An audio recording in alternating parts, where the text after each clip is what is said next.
हम सरिता झा अपन सब मिथिलावासी के गोर लागै छी और एकटा पाबनि के गीत सुनाबऽ जा रहल छी। नीक लागत तऽ लाइक शेयर कमेंट करब और चैनल के सेहो सब्सक्राइब कऽ देबै। धन्यवाद। बनहि में पाबनि पड़लै भारी, हायो लछुमन दिअर। बनहि में पाबनि पड़लै भारी, हायो लछुमन दिअर। कहबानी राजा दशरथ सँ, कहबानी कनिक बुझाई। कहबानी राजा दशरथ सँ, कहबानी कनिक बुझाई। पाबन के भार देथिन पठाई, हायो लछुमन दिअर। बनहि में पड़लै पाबनि भारी, हायो लछुमन दिअर। कहबानी रानी कौशल्या के, कहबानी अरजी लगाई।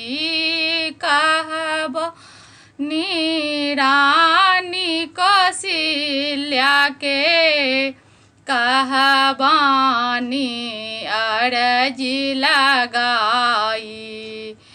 पाबन के विध देथिन पठाई, हायो लछुमन दिअर। पाबन के विध देथिन पठाई, हायो लछुमन दिअर। बनहि में पड़लै पाबनि भारी, हायो लछुमन दिअर। कहबानी रानी के कहि के, कहबानी कनिक बुझाई। कहबानी रानी के कहि के, कहबानी कनिक बुझाई। गौरोता देथिन पठाई, हायो लछुमन दिअर।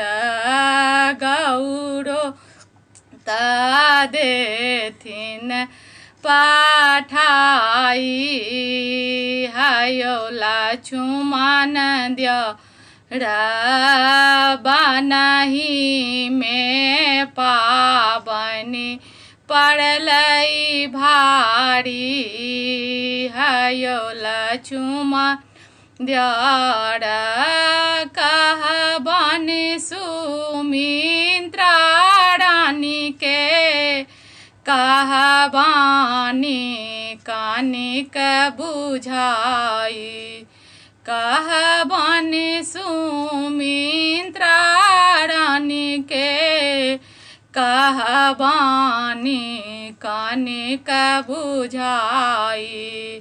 साड़ी में खोइछ देथिन पठाई, हायो लछुमन दिअर।